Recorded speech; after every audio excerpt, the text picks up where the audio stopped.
விக்னேஸ்வராய நமக. குலதெய்வமான ஸ்ரீ பொன்னம்பல சுவாமி, ஸ்ரீ பொன்முத்து கருப்பணசாமி, அங்காள பரமேஸ்வரி, பாப்பாத்தி அம்மன் துணையுடன் இந்த நாள் இனிய நாளாக அமைய அனைவரின் அவரவர் குலதெய்வம் காத்து அருள் பாலித்து பிரம்மாண்ட வெற்றியை கொடுக்க வணங்குகின்றேன். இன்று பிறந்த நாள் மற்றும் திருமண நாள் காணும் அனைத்து சொந்தங்களுக்கும் என்னுடைய நல்வாழ்த்துக்கள். செவ்வாய் பெயர்ச்சி இதை பற்றி சொல்லணும் அப்படின்னா ஏற்கனவே நிறைய பேர் சொல்லியிருப்பாங்க. பட் நான் சொல்லும் போது செவ்வாய் ஒரு மனிதனுக்கு மிக முக்கியமான கிரகம், ஒரு இன்ஃப்ளூயன்ஸ் ஆஃப் பிளானட்னு சொல்லுவாங்க. அதாவது நம்ம பிளானட்டுங்கிறது நம்மளை இன்ஃப்ளூயன்ஸ் பண்ணுது. எந்தெந்த பெயர்ச்சி நடக்குதோ அந்த பெயர்ச்சிக்கு தகுந்த மாதிரி தன்னுடைய வாழ்க்கை நிலையை மாற்றி காண்பிக்கக்கூடிய ஒரே திறன் கிரகத்துக்கு மட்டுமே இருக்கிறது தான், மாற்று கருத்துக்கு இல்லை. அந்த செவ்வாய் கிரகமானது ஒருத்தருக்கு கவர்மெண்ட் ஜாப் வேணும் அப்படின்னு கேட்டிங்கன்னு வச்சுக்கோங்க, செவ்வாய் நல்ல நிலையில் இருக்கணும். அதிகார பதவி அப்படின்னு சொல்லும் போது செவ்வாய் நல்ல இடத்துல இருக்கணும். ரொம்ப ஃபண்டமெண்டலாக பொதுவாகவே ஒரு ஜாதகத்தை, ஒரு திருமணம் போன்ற பொருத்தங்களை பார்க்கும்போது செவ்வாய் தோஷம் இருக்கான்னு பார்ப்பாங்க. அந்த செவ்வாய் தோஷம் இருந்ததுன்னா செவ்வாய் தோஷம் உள்ள பெண்ணுக்கு மட்டுமே திருமணம் செய்வார்கள். அது யாருக்குமே சூட் ஆகாது. ஏன் காரணம், அந்த செவ்வாய் அவ்வளோ முக்கியத்துவம் ஒரு மனிதனுக்கு. அது திருமணத்துக்கு மட்டும் அல்லாமல் குடும்பத்துக்கும் செவ்வாய் ரொம்ப முக்கியமான காரகத்துவம். ஒருத்தர் அதிகார பதவியில் இருக்கிறதுக்கோ கவர்மெண்ட் ஜாபில் போகிறதுக்கோ எல்லாத்துக்குமே செவ்வாயோடைய துணை. தைரியம் அப்படிங்கிறது ஒன்று இருந்தால் கல்வி கேள்விகள் மட்டும் அல்லாமல் உங்களுடைய பொருள் செல்வத்தையும் காக்கக்கூடிய தைரியத்தை கொடுப்பவரும் செவ்வாய் தான். அதனால் செவ்வாய் கிரகம் உங்களுக்கு சுபிட்சமாக இருந்தால் நீங்கள் எதற்குமே பயப்பட தேவையில்லை, எல்லாத்தையும் கட்டி காப்பாற்றி கூட்டிகிட்டு வருவீங்க தான் உண்மை. அந்த செவ்வாய் உங்களுடைய ஜாதகத்தில் ரொம்ப முக்கியமானது. கோச்சாரப்படியும் செவ்வாய் பெயர்ச்சி ஒரு மனிதனுக்கு மிகப்பெரிய தாக்கத்தை ஏற்படுத்தும் அப்படிங்கிறதுக்கு மாற்று கருத்துக்கு இடம் இல்லை. ஒருத்தட்ட போய் சண்டை போட்டு நீங்கள் ஜெயிக்கிறீங்கன்னா கூட உங்களுக்கு செவ்வாயுடைய ஆதிக்கம் இருக்க வேண்டும். ஒருத்தட்ட போயிட்டு நீங்கள் ஒரு விஷயம் சொல்ல போகிறீங்க, அந்த விஷயத்தை நீங்கள் ஜெயிக்கணும் அப்படின்னா ஒரு சில விஷயங்கள் வாதங்கள் அதிகமாக ஆகும்போது அதை ஜெயிக்கக்கூடிய ஒரே கிரகம் செவ்வாய் கிரகம். இந்த செவ்வாய் கிரகம் சரியில்லை அப்படின்னா அவங்க கோலை மாதிரி ஆயிடுவாங்க.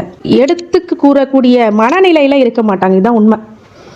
அப்படி எடுத்து சொல்லக்கூடிய நிலையில் இருக்க மாட்டாங்க. ஒரு போலீஸ் உத்தியோகம் இருக்குது, ஒரு காவல்துறை இராணுவத்துறையில் இருக்கிறவங்களுக்கும் இந்த செவ்வாய் அப்படிங்கிறது ரொம்ப முக்கியமானது. அதிகார பதவியில் உட்கார்ந்துக்கூடிய மினிஸ்டர்ஸ் இதுக்கெல்லாம் செவ்வாயோட காரகத்துவம் ரொம்ப முக்கியமானது. அதே மாதிரி ஒரு மனிதனுக்கு என்ன தேவை, குடும்பம், வீடு, மனை, பதவி, அதிகாரம், இதெல்லாம் என்னன்னா செவ்வாயோடைய காரகத்துவத்தில் இருக்கிறவங்களால தான் இதை அச்சீவ் பண்ண முடியும். அப்படிங்கும் போது அந்த செவ்வாய் எவ்வளோ முக்கியமானது அப்படிங்கிறது பார்க்கணும். நம்ம கல்யாணத்துக்குனாலும் செவ்வாய் தான் பார்க்குறோம். அதே மாதிரி குடும்பம் நடத்துவாங்களா இல்லையாங்கிறது செவ்வாயை தான் பார்ப்பாங்க. அதே மாதிரி உங்களுடைய பதவிக்கும் பட்டம் பதவிக்கும் செவ்வாய் தான் காரகத்துவம். ஒருத்தர் வீடுமான யோகத்தோடு வாழ்கிறாங்க, காரு, வண்டி, வாகனம் எல்லாத்தையும் வாங்கினாங்கன்னா அதுவும் செவ்வாயோடைய காரகத்துவம் இருக்கும். இப்படி முக்கியமான இடத்துல செவ்வாய் இருக்கிறார். இந்த செவ்வாய் பெயர்ச்சிங்கிறதும் முக்கியமானதே. அதே மாதிரி செவ்வாய் உங்களுக்கு என்னென்ன அள்ளி கொடுக்க போகிறார், எதை கிள்ளி கொடுக்க போகிறார் அப்படிங்கிறது தான் விஷயம். ஒருத்தர் போய் ஒரு மிகப்பெரிய அரசியல்வாதியாக அதிகாரம் பண்ணக்கூடிய இயல்பையும் செவ்வாய் தான் கொடுக்குது. நிறைய பேர் இப்போ அரசியல் போன்ற நல்ல விஷயங்களில் இளைஞர்களும் முன்னிருந்து வந்திருக்கிறதுக்கு காரணம் செவ்வாயுடைய காரகத்துவமும் ஒரு காரணம். அப்படிப்பட்ட செவ்வாயானது மார்ச் 15 அன்று மகர ராசியில் உச்சம் பெற்ற செவ்வாய் கும்பராசிக்கு செல்கிறார். ஏப்ரல் 22 வரை கும்பராசியில் சஞ்சாரிக்க போகின்றார். அது வரைக்கும் எப்படிப்பட்ட பலன்கள் ஒவ்வொரு ராசிக்கும் கொடுக்க போறார் அப்படிங்கிறது தான் விஷயம். இங்கே சாதக பாதக பலன்கள் என்ன, இந்த செவ்வாய் நாள் எப்படிப்பட்ட தாக்கத்தை ஏற்படுத்தும் அப்படிங்கிறத பற்றி விரிவாக காணலாம். ஏற்கனவே சப்ஸ்கிரைப் பண்ணியிருந்தீங்க அப்படின்னா நிறைய பேர்த்துக்கு ஷேர் பண்ணுங்கள் இந்த வீடியோ. அவங்களுக்கு ஒரு உபயோகமான தகவலை நீங்கள் பயன்பாட்டிற்கு கொடுக்கிறீர்கள். இது ஒரு மிகப்பெரிய நல்ல செயல். அதே மாதிரி ஏன்னா ஒரு பயனுள்ள தகவல் ஒருத்தருக்கு போய் சேரும்போது அதில் நன்மை ஏதாவது அவங்களுக்கு நடந்ததுன்னா அதுவே ஒரு மிகப்பெரிய ஒரு பிராப்தம், புண்ணியம் அப்படிங்கிறது உண்டு. அதே மாதிரி சப்ஸ்கிரைப் பண்ணாமல் இருந்தீங்க அப்படின்னா சப்ஸ்கிரைப் பண்ணிக்கோங்க. உங்கள் பெல் ஐக்கானை ப்ரெஸ் பண்ணி நோட்டிஃபிகேஷன் பேனலாம் ஆன் பண்ணிக்கோங்க. தொடர்ந்து வருகின்ற அனைத்து வீடியோஸும் உங்களுடைய பார்வைக்கு கண்முன். வெளிநாடு மக்கள் அவங்களுக்கு எல்லாத்துக்குமே இந்த பதிவை முழுமையாக பாருங்கள். அது உங்களுக்கு நிறைய தகவல்கள் உங்களுக்கு காத்து கொண்டிருக்கிறது. மாலை 6:22 செவ்வாய்க்கிழமை மாலை 6:22 பயிற்சி ஆகிறார். கும்பராசிக்கு சனியால் ஆளப்படுமான கும்பராசிக்கு நுழைகிறார். மகர ராசியில் கும்பத்தில் செவ்வாய் பயிற்சியுடைய தாக்கம் மற்றும் அதிர்வலைகள் எப்படி இருக்கும் அப்படின்னு கேட்கும்போது 2ஆம் வீட்டில் நிகழும் மற்றும் கலவையான முடிவுகளை அளிக்கக்கூடிய விஷயமாக இது அமையும். உங்கள் வேலை வாழ்க்கை நிலையானதாக இருக்கும். அதே போல் உங்கள் வருமானமும் அதிகமாக இருக்கும். நீங்கள் எப்போவுமே அதிகமான ஒரு உழைப்பை தேடிக்கொண்டிருக்கக்கூடியவர்கள். நிரந்தர வருமானம் உங்களுக்கு எப்போதுமே கைப்புழக்கத்தில் கண்டிப்பாக இருக்கும். அதிகப்படியான சில எதிர்மறையான போக்குகளை குறிப்பாக வாய்மொழியாக இருக்கும்போது நீங்கள் கட்டுப்படுத்தினால் அது சிறந்ததாக இருக்கும். ஏன்னு கேட்டிங்க அப்படின்னா சில பேர் வாய்க்கு வந்தபடியெல்லாம் பேசிடுவாங்க. அப்புறம் பின்னாடி யோசிப்பாங்க ஏன் பேசணும் அது அப்புறம் என்ன ஒன்றும் பண்ண முடியாது, வார்த்தைகளை திருப்பி அள்ள முடியாது. அது மாதிரி சில வார்த்தைகளில் வந்து நம்ம விடுற மாதிரி இருந்ததுன்னா கட்டுப்படுத்தி கொள்வது ரொம்ப நல்லது. எதிர்பாராத அதிர்ஷ்டம் அப்படின்னு இருக்கும், ஆனால் குறுக்கு வழியில் போகாமல் தவிர்க்கிறது அப்படிங்கிறது இந்த காலகட்டத்தில் மிகப்பெரிய நன்மையை ஏற்படுத்தும். செவ்வாய் கிரகத்தோடைய பரிவர்த்தனை கணக்குகளபடி உங்கள் உள்ளார்ந்த திறமைகளை ஆராய்ந்து அவற்றை பணமாக்குவது இது ஒரு சாதகமான நேரமாக இருக்கும். சில இன்வெஸ்ட்மெண்ட்ஸ் பண்ணும்போது போர்ட்ஃபோலியோவில் இப்போ நிறைய ஸ்கீம்ஸ் வந்திருக்குது, அது லாபகரமாக மாறக்கூடிய சூழ்நிலையும் இப்போ உங்களுக்கு இருக்கும்.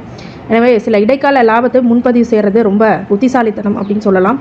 போர்ட்ஃபோலியோனா ஒரு இன்வெஸ்ட்மெண்ட் பண்ணி பர்டிகுலர் அமௌண்ட்டை நீங்கள் கமிஷன்ஸாக இன்ட்ரெஸ்ட்டாக வாங்குற மாதிரி ஒரு விஷயங்கள்லாம் இருக்குது. இப்போ இருக்கிற தலைமுறைகள், இளைய தலைமுறைகள் அதை பயன்படுத்திகிட்டு இருக்கிறாங்க. உங்கள் இன்வெஸ்ட்மெண்ட்டை கேர்ஃபுல்லாக ஒன்று பண்ணுங்கள். இந்த காலகட்டத்தில் எதையும் பேசி மாட்டிக்காதீங்க. ஒரு கைக்கு தகுந்த மாதிரி நீங்கள் உங்களோட இன்வெஸ்ட்மெண்ட்ஸை பண்ணுங்கள். சச்சரவுலேருந்து விலகி இருக்கக்கூடிய விஷயமாக இருக்கணும். குறிப்பாக குழந்தைகள் உள்ளடக்கிய போது குழந்தைங்க தனிப்பட்ட தகராறு வரும்போது ஒரு பெரியோரை போல் புத்திசாலித்தனமாக நடந்து கொள்ளக்கூடிய காலகட்டம். உங்களுடைய பிள்ளைகளுக்கு ஏதாவது பிரச்சனைகள் இருந்தால் மட்டும் கொஞ்சம் கேர்ஃபுல்லாக டீல் பண்ணுங்கள். அப்போ தான் நன்மை அதிக அளவு அளிக்கும். அதே மாதிரி வம்பு கொடுக்கல் வாங்கலில் ஒரு சில பிரச்சனைகள் ஏற்பட்டு பின் சரியாகும். கொடுக்கல் வாங்கலில் ரொம்ப நிதானமாக 100 முறை யோசித்த பின்னே அந்த முடிவுகளை எடுக்கிறது ரொம்ப நல்ல விஷயமாக இருக்குது. உங்களுடைய கணவனாக இருக்கும்போது மனைவிக்கோ, மனைவியாக இருக்கும்போது கணவனுக்கோ சில விஷயங்கள், எதிர்மறை விஷயங்கள் நடக்கக்கூடிய இடத்துல நீங்கள் கொஞ்சம் சப்போர்ட்டிவாக இருக்கணும். வண்டி வாகனத்தில் ஜாக்கிரதையாக இருக்கணும். இந்த மாதிரி விஷயங்கள் ரொம்ப முக்கியம். அதே மாதிரி அதிகமான பாக்கியத்தை கொடுக்கக்கூடிய போன ஜென்மத்தோட கர்மாவும் இந்த ஜென்மத்தோடைய கர்மாவும் சேர்ந்து உங்களுக்கு செயல்படுறதுனால எப்படிப்பட்ட விஷயமாக இருந்தாலும் முதல் விஷயம் நன்மை அளிக்கக்கூடியதாக பாக்கியங்களை அள்ளி கொடுக்கக்கூடிய காலகட்டம் அப்படின்னு சொல்லலாம். தந்தை வழி சொத்துக்கள் வர வேண்டிய சூழ்நிலை உருவாகலாம். சில பேருக்கு தந்தை வழி சொத்துக்கள் இல்லைங்க அப்படின்னா தந்தைக்கு பாதிப்புகள் ஏற்படாதவாறு பாதுகாத்து கொள்ள வேண்டும். சில மருத்துவ செலவுனால் ஒரு சில மனசஞ்சலங்கள் ஏற்படும். அதே மாதிரி முன்னே இருந்த மாதிரி என்னால் இப்போ இருக்க முடியலைங்க. சில பேருக்கு அந்த மனக்குறை அப்படிங்கிறது இருக்கும். நிறைய கஷ்டப்பட்டு அதுலேருந்து மீண்டு வந்து அந்த பாதிப்புக்கு உண்டான விஷயத்தை மட்டுமே திரும்ப யோசித்து பார்த்துட்டு இருப்பீங்க. அதெல்லாம் தியானம் போன்ற விஷயங்களால் மறந்து இருப்பது நல்லது. அதே மாதிரி புது உத்தியோகம், புது ப்ரொமோஷன்ஸு, இன்சென்டிவ்ஸ் அப்படிங்கிறதெல்லாம் ஏறும். அதிகமாக உங்கள் உழைப்பு இப்போது வெற்றியை கொடுக்கும். அந்த வெற்றி வந்து இப்போது ரசிக்கப் போகிறீர்கள். அந்த வெற்றியை உங்களை தூக்கி நிலைநிறுத்தும். ரொம்ப நாளாக நீ கஷ்டப்பட்டு கிடைக்காத ஒரு விஷயம் இப்போ இந்த காலகட்டத்தில் கிடைச்சி இப்போ சந்தோஷமாக இருக்க போகிறீங்க. அதுதான் விஷயம். நிறைய பணப்புழக்கம் அப்படிங்கிறது நல்லாயிருக்கும். நிறைய பண வரவு அப்படிங்கிறது அதிகமாக கிடைக்கும். குடும்பத்தில் சிறு பிரச்சனைகள் ஏற்படும், ஆனாலும் அது சமாளித்து வெளில வருவீங்க. கணவன் மனைவி கூடிய அன்பு அப்படிங்கிறது கொஞ்சம் இருக்கும். இருந்தாலும் வார்த்தைகளை தவறாக பயன்படுத்தாமல் இருந்தால் மேன்மையை கொடுக்கும். அதிகமாக விஷயங்களில் நீங்கள் கவனமாக ஒவ்வொரு விஷயம் ஹேண்டில் பண்ணுறதுல தான் இருக்குது. கிரகங்களின் சாரம் ஒரு சில ஆவரேஜ் பொசிஷனில் இருந்தாலும் நீங்கள் பொதுவாகவே அனைத்து விதத்திலையும் கவனமாகவும் எச்சரிக்கையாகவும் வாழ்ந்து வழி நடத்தி போகிறது ரொம்ப நல்லது. முக்கியமாக புத்திர வழியில் மற்றும் காதல் சார்ந்த விஷயங்களில் கொஞ்சம் பிரச்சனையை கொடுக்கும். அதை நீங்கள் பார்த்துக்கணும். பரிகாரங்களாக வழிபாடாக துர்காதேவிக்கு சந்தன குங்குமம் அப்படிங்கிறது வாங்கி கொடுங்க. முடிஞ்ச ஜவாது வாங்கி கொடுங்க. இந்த பொருட்களை வழங்குறது ரொம்ப நல்லது. இந்த மகர ராசிக்காரங்களுக்கு அனைத்து ஐஸ்வர்யங்களும் சகல சௌபாக்கியங்களும் மன நிம்மதியும் ஆரோக்கியத்தையும் கொடுக்க வேண்டும் என்ற என் பெருமான் மகா ஈஸ்வரனை வேண்டி வணங்குகின்றேன். வாழ்க வளமுடன். திருச்சிற்றம்பலம்.